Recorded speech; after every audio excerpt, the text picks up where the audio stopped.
Praise the lord. ದೇವರ ನಮಗೆ ಸ್ತೋತ್ರವಾಗಲಿ. ಇವತ್ತಿನ ಒಂದು ಕಾರ್ಯಕ್ರಮಕ್ಕೆ ನಿಮ್ಮೆಲ್ಲರನ್ನ ಯೇಸು ಕ್ರಿಸ್ತನ ಹೆಸರಿನಲ್ಲಿ ಸ್ವಾಗತಿಸ್ತೇನೆ. ಇದು ನಿಮಗೆ ಆಶೀರ್ವಾದದಾಯಕವಾಗಿರ್ತದೆ ಎಂಬುದಾಗಿ ನಂಬುವವರಾಗಿದ್ದೇವೆ. You are watching Ebenson TV.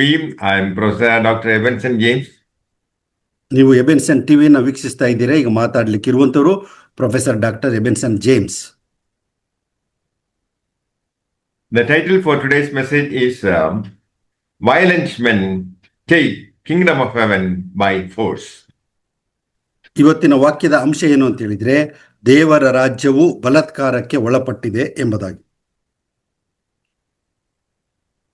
Gospel according to St. Matthew chapter 11 verse 12.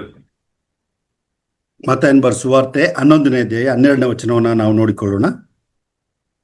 And from the days of John the Baptist until now the kingdom of heaven suffers violence and violent men take it by force. ಮತ್ತಾಯನ ಬರೆದ ಸುವಾರ್ತೆ 11:12. ಇದಲ್ಲದೆ ಸ್ನಾನಿಕನಾದ ಯೋಹಾನನ ಕಾಲದಿಂದ ಈವರೆಗೂ ಪರಲೋಕ ರಾಜ್ಯವು ಬಲಾತ್ಕಾರಕ್ಕೆ ಗುರಿಯಾಗಿರುತ್ತದೆ. ಬಲಾತ್ಕಾರಿಗಳು ನುಗ್ಗಿ ಅದನ್ನು ಸ್ವಾಧೀನ ಮಾಡಿಕೊಳ್ಳುತ್ತಾರೆ. Keep on praying until we get answer. ನಾವು ಪ್ರಾರ್ಥನೆಗೆ ಉತ್ತರ ಸಿಗುವ ತನಕ ನಾವು ಪ್ರಾರ್ಥಿಸುತ್ತಲೇ ಇರಬೇಕು. Fight for everything God promised. ದೇವರು ಏನನ್ನ ವಾಗ್ದಾನ ಮಾಡಿದರೋ ಅದೆಲ್ಲವನ್ನು ಹೊಂದಿಕೊಳ್ಳಿಕ್ಕೆ ನೀವು ಪ್ರಾರ್ಥನೆಯಲ್ಲಿ ಹೋರಾಡಬೇಕು. If God promised them, I am going to take it. That should be our attitude. ದೇವರು ನಮಗೆ ಏನಾದರೂ ಕೊಡ್ತೇನೆ ಎಂಬುದಾಗಿ ವಾಗ್ದಾನ ಮಾಡಿದರೆ ಅದನ್ನ ಸ್ವೀಕರಿಸಲಿಕ್ಕೆ ನಾವು ಸಿದ್ಧರಾಗಿರಬೇಕು. Remember, you have an adversary who wants to destroy you, kill you, and steal everything you have. ನಮಗೊಬ್ಬ ವಿರೋಧಿ ಇದ್ದಾನೆ. ಆತನು ಕದ್ದುಕೊಳ್ಳುವುದಕ್ಕೂ ನಾಶ ಮಾಡುವುದಕ್ಕೂ ಹಾಳು ಮಾಡುವುದಕ್ಕೂ ನಮಗೆ ವಿರುದ್ಧವಾಗಿ ಕೆಲಸ ಮಾಡುತ್ತಾನೆ. And Jesus promised them abundant life for his children. ಯೇಸು ಕ್ರಿಸ್ತನು ತನ್ನನ್ನು ನಂಬಿದವರಿಗೆ ಸಮೃದ್ಧ ಜೀವಿತವನ್ನು ವಾಗ್ದಾನ ಮಾಡಿದ್ದಾನೆ. In the parable of the sower, Jesus is the sower. ಈ ಒಂದು ಬಿತ್ತುವನ ಸಮಯದಲ್ಲಿ ನಾವು ನೋಡ್ತೇವೆ, ಯೇಸು ಕ್ರಿಸ್ತನು ಆತನು ಬೀಜ ಬಿತ್ತುವವನಾಗಿದ್ದಾನೆ. The seed is the word of God. ಆ ಒಂದು ಬೀಜ ಯಾವುದೆಂದರೆ ದೇವರ ವಾಕ್ಯವೇ ಆಗಿರುತ್ತದೆ. Satan is trying to keep you from getting that word. ಸೈತಾನನು ಆ ವಾಕ್ಯಗಳನ್ನು ಹೊಂದಿಕೊಳ್ಳಿಕ್ಕೆ ದೂರ ಇಡಲಿಕ್ಕೆ ಪ್ರಯತ್ನಿಸುತ್ತಾನೆ. The demonic forces are there active, trying to steal the word of God before it falls on good grounds. ಸೈತಾನನ ಒಂದು ಶಕ್ತಿಗಳು ಆ ಒಂದು ಬೀಜ ನೆಲದಲ್ಲಿ ಬೀಳದಂತೆ ತಡೆಯಲಿಕ್ಕೆ ಅವರು ಕಾರ್ಯಗಳನ್ನು ಮಾಡುತ್ತಾ ಇರುತ್ತಾರೆ. Paul says we fight against principalities, powers in dark places and wicked spirits in high places. ಪೌಲನು ಹೇಳುತ್ತಾನೆ, ನಾವು ಅಧಿಕಾರಿಗಳ ವಿರುದ್ಧವಾಗಿಯೂ ರಾಜತ್ವಗಳ ವಿರುದ್ಧವಾಗಿಯೂ ಆಕಾಶ ಮಂಡಲದಲ್ಲಿರುವ ದುರಾತ್ಮ ಸೇನೆಗಳ ವಿರುದ್ಧವಾಗಿಯೂ ನಾವು ಹೋರಾಡುವವರಾಗಿದ್ದೇವೆ. While having word, fear, doubt, deceitfulness of riches, cares of the world, lust of the things, and unbelief operate to keep faith from coming alive.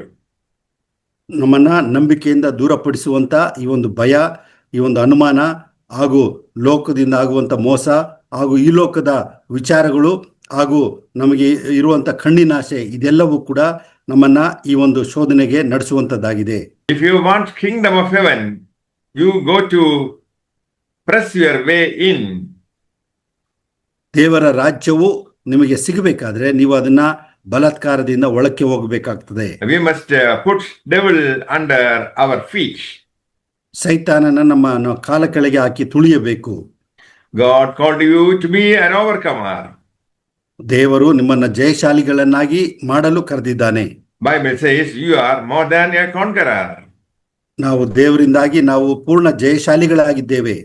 For example, suppose the winner in a boxing tournament gets $1 million.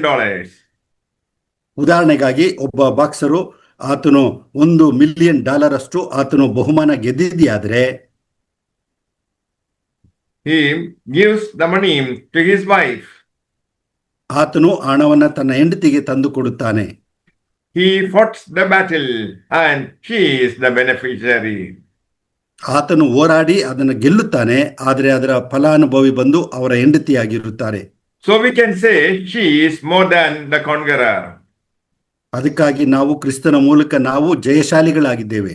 See the scars on the body of Jesus that he received fighting the battle against Satan on the cross. ಕ್ರಿಸ್ತನಿಗೆ ಶಿಲುಬೆಯಲ್ಲಿ ಆದಂಥ ಗಾಯಗಳಿಂದ ಆತನು ನಮಗೋಸ್ಕರ ಸೈತಾನನ ವಿರುದ್ಧ ಹೋರಾಡಿ ಗೆದ್ದಿದ್ದಾನೆ. Jesus defeated Satan on the cross 2000 years ago and put him under his feet. 2000 ವರ್ಷಗಳ ಹಿಂದೆ ಯೇಸು ಕ್ರಿಸ್ತನು ಸೈತಾನನನ್ನು ಸೋಲಿಸಿ ಆತನನ್ನು ತನ್ನ ಕಾಲ ಕೆಳಗೆ ಹಾಕಿ ತುಳಿದಿದ್ದಾನೆ. Now we are his beloved. ಈಗ ನಾವು ಕ್ರಿಸ್ತನ ಒಂದು ಅತಿಪ್ರಿಯರಾಗಿದ್ದೇವೆ. He gives the check and says, you don't have to fight this battle no more. I give you authority. ಯೇಸು ಕ್ರಿಸ್ತನು ಹೇಳುತ್ತಾನೆ, ನೀವು ಹೆಚ್ಚಿಗೆ ನೀವು ಹೋರಾಡುವುದು ಬೇಕಾಗಿಲ್ಲ, ನಾನೇ ನಿಮಗೆ ಹೋರಾಡಿ ನಾನೇ ನಿಮಗೆ ಬಹುಮಾನ ಕೊಡುತ್ತೇನೆ ಎಂಬುದಾಗಿ ಅಧಿಕಾರ ಕೊಟ್ಟಿದ್ದಾನೆ. You shall trample upon serpents, scorpions, and power of the devil in the name of Jesus Christ. ಯೇಸು ಕ್ರಿಸ್ತನ ಹೆಸರಿನಲ್ಲಿ ನೀವು ಅವುಗಳ ಮೇಲೆ ಚೇಳುಗಳ ಮೇಲೆ ಹಾಗೂ ಸಕಲ ಸೈತಾನನ ಶಕ್ತಿಗಳ ಮೇಲೆ ನೀವು ಹೋರಾಡುವವರಾಗಿದ್ದೀರಿ. Jesus gives you authority to command in his name. ಯೇಸು ಕ್ರಿಸ್ತನು ತನ್ನ ಹೆಸರಿನ ಮುಖಾಂತರವಾಗಿ ಇವೆಲ್ಲವುಗಳ ಮೇಲೆ ಆಜ್ಞಾಪಿಸಲು ಅಧಿಕಾರ ಕೊಟ್ಟಿದ್ದಾನೆ. You are more than a conqueror to get the devil out of your life. ನಿಮ್ಮ ಜೀವಿತದಿಂದ ಈ ಒಂದು ಸೈತಾನನನ್ನು ದೂರ ಓಡಿಸಲು ನಾವು ಜಯಶಾಲಿಗಳಾಗುವಂತೆ ದೇವರು ಮಾಡಿದ್ದಾನೆ. Jesus told the story of a widow seeking redressal of her grievance. ಯೇಸು ಸ್ವಾಮಿ ತನ್ನ ಒಂದು ನ್ಯಾಯ ಕೊಡಿಸಬೇಕೆಂಬುದಾಗಿ ಹೇಳಿದಂಥ ಒಬ್ಬ ಮಹಿಳೆಯ ಒಂದು ಕಥೆಯನ್ನು ಹೇಳಿದ್ದಾರೆ. She approached the judge on many occasions, but he ignored her. ಅನೇಕ ಸಾರಿ ಆಕೆ ಆ ಒಂದು ನ್ಯಾಯಾಧೀಶನನ್ನು ಕಂಡಾಗಲೂ ಕೂಡ ಆತನು ಆಕೆಯನ್ನು ನಿರ್ಲಕ್ಷ್ಯ ಮಾಡುತ್ತಾನೆ. But she was not going to give up. ಆದರೆ ಆಕೆ ಆ ಒಂದು ಕಾರ್ಯವನ್ನು ಬಿಟ್ಟುಕೊಡಲೇ ಇಲ್ಲ. Real faith is the ability to hold on.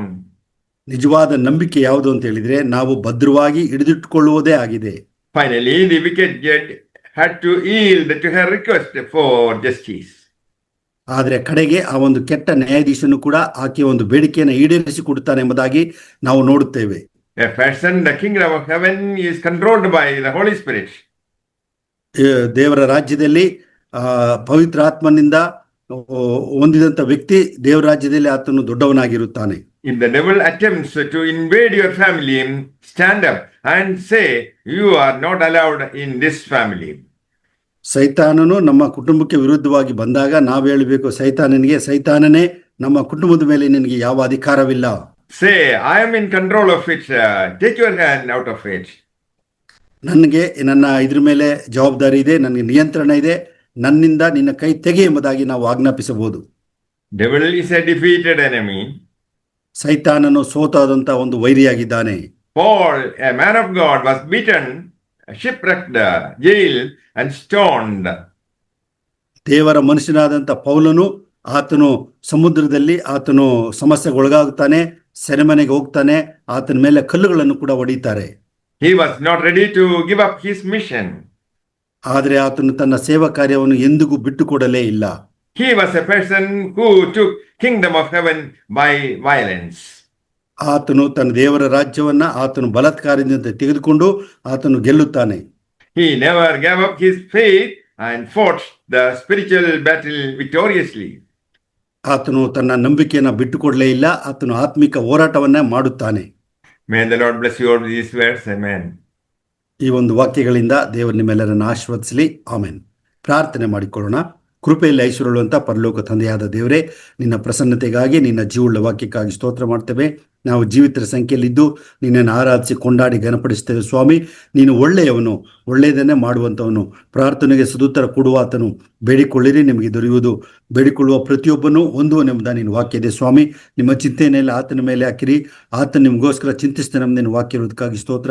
ನಾವು ಹೋರಾಡುವುದು ಕೇವಲ ಮನುಷ್ಯ ಮಾತ್ರದವರ ಸಂಗಡವಲ್ಲ, ರಾಜ್ಯತ್ವಗಳ ಮೇಲೆಯೂ ಅಧಿಕಾರಿಗಳ ಮೇಲೆಯೂ ಹಾಗೂ ಸ್ವಾಮಿ ಆಕಾಶ ಮಂಡಲದ ದುರಾತ್ಮ ಸೇನೆಗಳ ಮೇಲೆ ಹೋರಾಡುವಾಗ ನೀನು ನಮಗೆ ಜಯವನ್ನು ಕೊಡುತ್ತೆ. ಅದಕ್ಕಾಗಿ ಸ್ತೋತ್ರ. ಬಲಾತ್ಕಾರದಿಂದ ದೇವರಾಜ್ಯವನ್ನು ನೀವು ಹೊಂದಿಕೊಳ್ಳಬೇಕೆಂಬ ಹೇಳಿದೆ, ಅದಕ್ಕಾಗಿ ಸ್ತೋತ್ರ. ನಾವು ನಂಬಿಕೆಯಲ್ಲಿ ದೃಢವಾಗಿ ನಿಂತಿದ್ದು ಸ್ವಾಮಿ ಪೌಲನಂತೆ, ಯೇಸು ಕ್ರಿಸ್ತನಂತೆ ಅನೇಕ ನಮ್ಮ ಹಿರಿಯರುಗಳು ನಂಬಿಕೆಯನ್ನು ಅನುಸರಿಸಿದಂತೆ ನಾವು ಕೂಡ ಅನುಸರಿಸುವಂತೆ ನೀನು ಸಹಾಯಿಸು. ನಮ್ಮ ನಂಬಿಕೆಯನ್ನು ಹೆಚ್ಚಿಸು. ನಾವು ನಂಬಿಕೆಯ ಜೀವಿತ ಜೀವಿಸುವಂತೆ ಸಹಾಯ ಕೊಡು. ನಾವು ಜಯಶಾಲಿಗಳಾಗಿ ಜೀವಿಸಲು ಕರೆದಿದ್ದಿ, ಅದಕ್ಕಾಗಿ ಸ್ತೋತ್ರ ಮಾಡ್ತೇವೆ. ನಿನ್ನ ಆತ್ಮನ ಸಹಾಯದಿಂದ, ವಾಕ್ಯದ ಬಲದಿಂದ ಹಾಗೂ ಸ್ವಾಮಿ ನಮ್ಮ ತಾಳ್ಮೆಯಿಂದ ಎಲ್ಲವನ್ನು ಹೊಂದಿಕೊಳ್ಳುವಂತೆ ನೀನು ಸಹಾಯಿಸಬೇಕಾಗಿ ಪ್ರಾರ್ಥಿಸ್ತೇವೆ. ಈ ವಾಕ್ಯ ಕೇಳಿದಂಥ ಪ್ರತಿಯೊಬ್ಬರ ಜೀವಿತದಲ್ಲಿ, ಹೃದಯಗಳಲ್ಲಿ ನೀನು ಕಾರ್ಯ ಮಾಡಿ ಸ್ವಾಮಿ, ಮನೋನೇತ್ರಗಳನ್ನು ತೆರೆದು ಅವರ ಜೀವಿತಗಳಲ್ಲಿ ನೀನು ಬೆಳಕಾಗಿದ್ದು, ಸಹಾಯಕನಾಗಿದ್ದು, ಎಲ್ಲ ಕಷ್ಟ ಕೊರತೆಗಳು ನೀಗಿಸಿ ನೀನನ್ನು ಮಹಿಮೆಪಡಿಸುವಂತೆ ನೀನು ಸಹಾಯಿಸು. ನೀನು ನಮ್ಮ ಸಂಗಡ ಇರೋದಕ್ಕಾಗಿ ಸ್ತೋತ್ರ, ಜಯ ಕೊಟ್ಟದಕ್ಕಾಗಿ ಸ್ತೋತ್ರ. ಘನಮಾನ ಮಹಿಮೆಗಳನ್ನು ನಿನಗೊಬ್ಬನಿಗೆ ಸಮರ್ಪಿಸಿ ಈ ಪ್ರಾರ್ಥನೆ ಸ್ತೋತ್ರಗಳನ್ನು ಯೇಸುವಿನ ಹೆಸರಿನಲ್ಲಿ ಬೇಡಿಕೊಳ್ಳುತ್ತೇವೆ. ಆಮೆನ್. ವಿಶ್ವಾಸದಿಂದ ದೇವರ ಆಶೀರ್ವಾದ ಹೊಂದಿಕೊಳ್ಳೋಣ. ನಮ್ಮ ತಂದೆಯಾದ ದೇವರ ಪ್ರೀತಿ, ನಮ್ಮ ಕರ್ತನಾದ ಯೇಸು ಕ್ರಿಸ್ತನ ಕೃಪೆ, ಪವಿತ್ರಾತ್ಮನ ಅನನ್ಯತೆ ಸಹಾಯ, ಸಮಾಧಾನ ನಮ್ಮೆಲ್ಲರೊಂದಿಗೂ ನಿತ್ಯ ನಿರಂತರವಾಗಿ ನೆಲೆಯಾಗಿರಲಿ. ಆಮೆನ್.